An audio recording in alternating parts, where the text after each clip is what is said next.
हरिओम तत्सत। यह वृषभ लग्न की कुंडली है।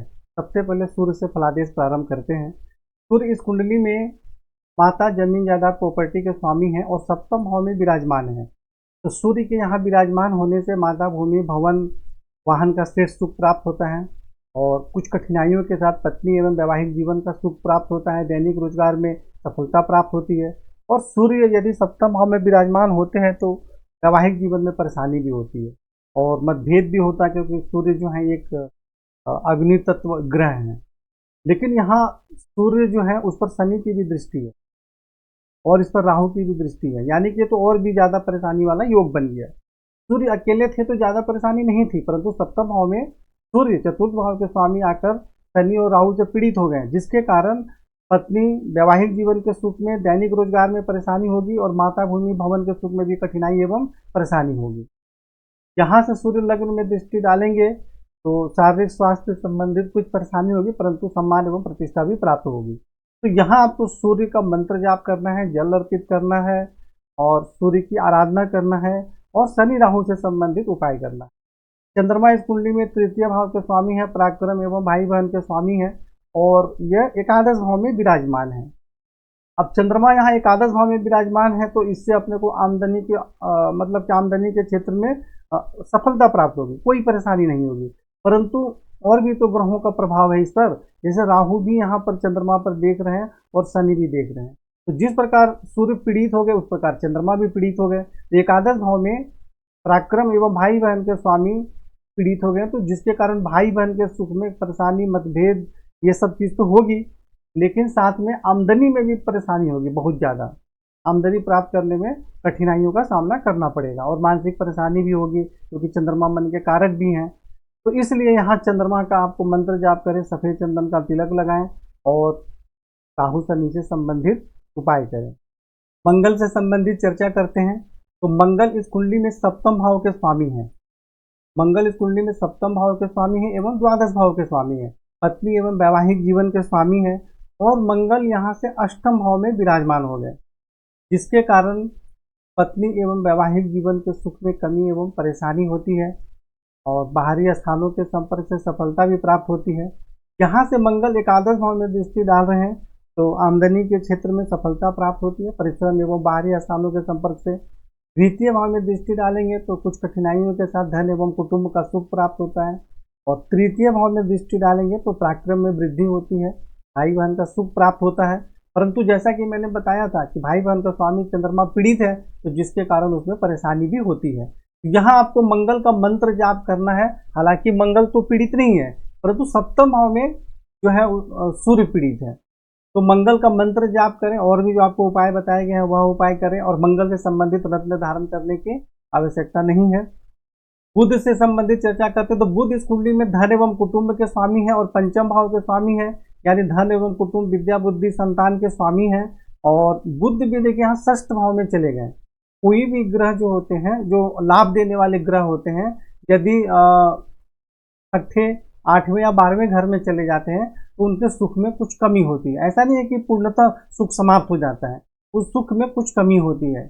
अब यहाँ पे षष्ठ भाव में चले गए तो जिसके कारण क्या होगा कि आप, शत्रु का भी घर है, तो आप धन एवं बुद्धि विवेक के माध्यम से शत्रु पक्ष पर प्रभाव स्थापित करने का प्रयत्न करेंगे। नौकरी में सफलता प्राप्त होगी, परंतु धन एवं कुटुंब के सुख में कमी एवं परेशानी होगी। धन का संग्रह सही प्रकार से नहीं हो पाएगा और विद्या, बुद्धि, संतान के क्षेत्र में भी परेशानी होगी। यहाँ से बुध द्वादश भाव में देख रहे हैं तो बाहरी स्थानों के संपर्क से जीवन में सफलता एवं उन्नति भी प्राप्त होगी। तो यहाँ आपको बुध का जो उपाय बताया गया है वह करना है, मंत्र जाप इत्यादि करना है और ऐसे व्यक्ति को लक्ष्मी मंत्र का जाप ज्यादा से ज्यादा करना आवश्यक है। अगर आप सिर्फ ग्रहों का उपाय करेंगे और लक्ष्मी मंत्र का जाप नहीं करेंगे तो धन से संबंधित बहुत ज्यादा परेशानी होगी और किसी को, ऐसे व्यक्ति को धन भी नहीं देना चाहिए। अगर आप उधार धन दे दिए तो मिलने में भी बहुत ज्यादा परेशानियों का सामना करना पड़ता है। गुरु इस कुंडली में एकादश भाव के स्वामी है और अष्टम भाव के स्वामी है, यानी आयु के स्वामी है और आमदनी भाव के स्वामी है और पंचम भाव में गुरु विराजमान है।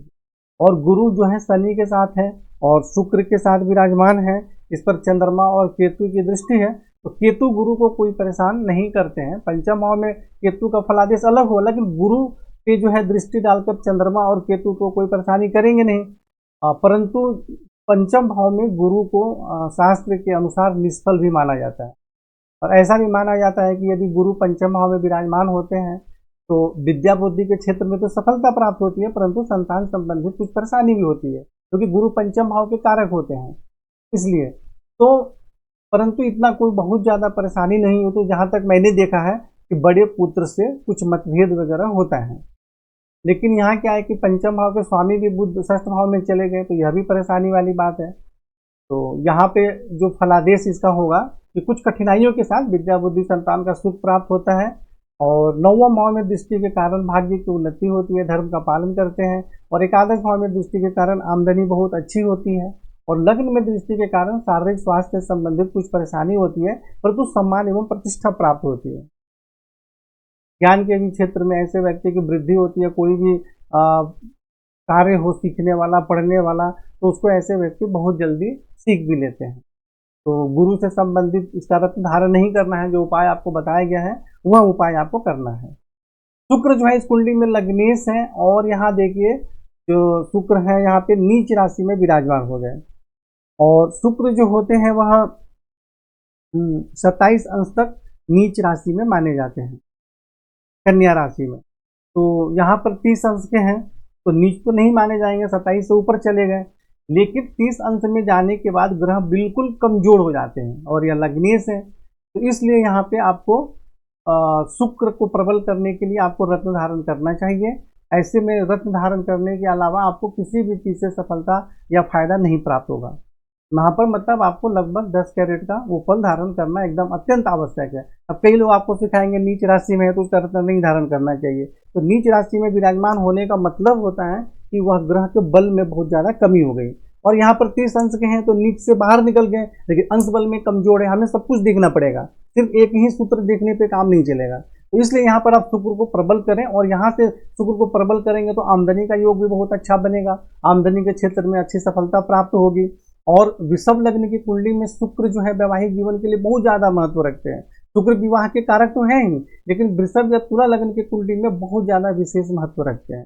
तो इसलिए आप शुक्र को प्रबल करें। चलित कुंडली में जो शुक्र है वह षष्ठ भाव में आ जा रहे हैं, स्वराशि में। तो स्वराशि में भले ही है, लेकिन षष्ठ भाव में जाने के बाद तो जैसा कि मैंने बताया तो उसके फल में कुछ कमी होती है। तो किसी भी तरीके से चाहे वह चलित कुंडली में यहाँ रहे चाहे यहाँ रहे, आपको शुक्र को प्रबल करना है, बस इतना जान लीजिए। शुक्र को प्रबल करेंगे तो आपके सारे स्वास्थ्य, सौंदर्य, जीवन की उन्नति, विद्या बुद्धि, संतान, आमदनी, इन सभी क्षेत्र में आपको सफलता एवं लाभ प्राप्त होगा। बस इतना आप ध्यान रखिए।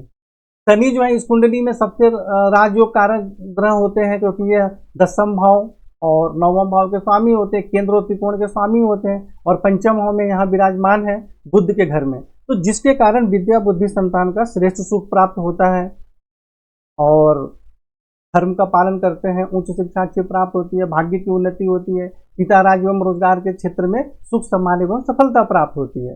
ये तो लाभ की बात। लेकिन जब यही शनि भले ही राजयोग कारक है, जब सप्तम भाव में सूर्य पर दृष्टि डालेंगे तो पत्नी एवं वैवाहिक जीवन के सुख में कठिनाई एवं परेशानी भी होती है।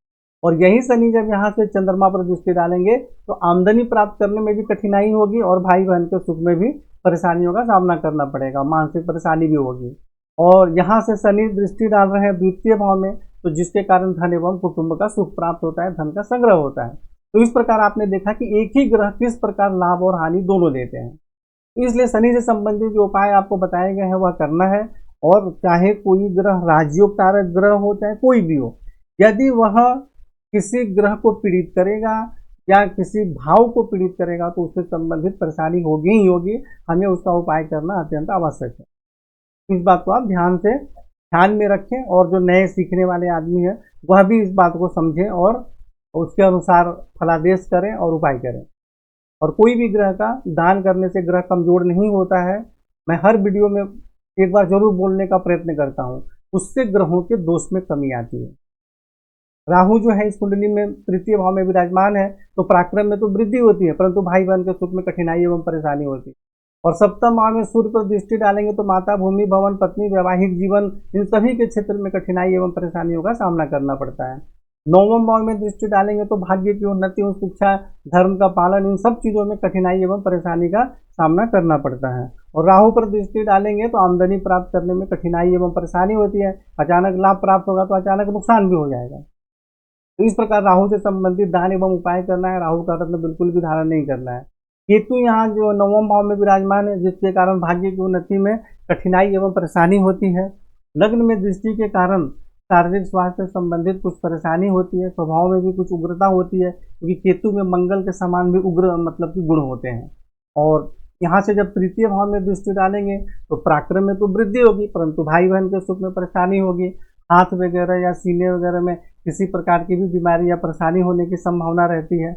और यहाँ से जब पंचम भाव में शनि पर दृष्टि डालेंगे, देखिए मैंने क्या बताया था, गुरु या शुक्र पर दृष्टि डालेंगे तो कोई ज़्यादा परेशानी तो नहीं होगी, परंतु शनि पर पंचम भाव में दृष्टि डाल रहे हैं, तो जिसके कारण विद्या बुद्धि संतान के क्षेत्र में भी कठिनाई एवं परेशानियों का सामना करना पड़ेगा।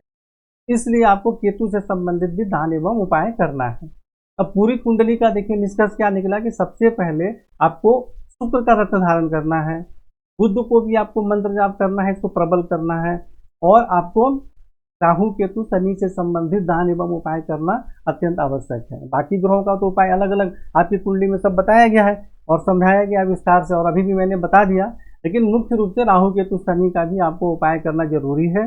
शनि इस कुंडली में राजयोग कारक ग्रह है, परंतु फिर भी उसका उपाय करना जरूरी है, क्योंकि मैं फलादेश में आपको सारे मार्किंग करके समझा दिया। तो इस प्रकार आप इस वीडियो को देखें, अपने कुंडली में जो फलादेश लिखा गया है उसको देखें और समझकर और आप आगे बढ़ें जीवन में। नहीं समझ में आए तो फोन करके चर्चा करें। हरिओम तत्सत।